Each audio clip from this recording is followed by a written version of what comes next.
Hi అండి. నువ్వుల కారం చేస్తున్నాను. నువ్వుల కారానికి స్టీల్ బాండీ కాకుండా ఇలాగ అడుగు మందంగా ఉండే గిన్నె పెట్టుకోవాలి.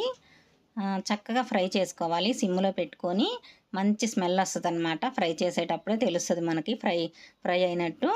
అలాగే శనగపప్పు, మినప్పప్పు, జీలకర్ర, ఎండుమిరగాయలు కూడా వేసేసుకొని చక్కగా ఫ్రై చేసుకోవాలి. మరీ నల్లగా చేసుకోకూడదు. ఆ తర్వాత చల్లగా అయిన తర్వాత ఇవన్నీ మిక్సీ పట్టాలి. ఫస్ట్ మిక్సీకి వేసేసుకోవాలి. ఆ తర్వాత నువ్వులు వేసి ఆ నువ్వులు, ఉప్పు వేసేసుకొని ఒకసారి మిక్సీ పట్టాలి. మరీ మెత్తగా చేసుకోకూడదు. ఆ తర్వాత 2 వెల్లుల్లిపాయలు కూడా వేసుకొని ఒక్కసారి మిక్సీ పట్టేసుకుంటే ఇంకా కారం రెడీ అయిపోయినట్టే. ఇది రైస్లోకైనా, ఇడ్లీలోకైనా, దోశలోకైనా అన్నిట్లోకి చాలా బాగుంటుంది ఈ కారము. వేడివేడి అన్నంలో చక్కగా ఒక చుక్క ఆయిల్ అయినా సరే, కొంచెం నెయ్యి కానీ వేసుకొని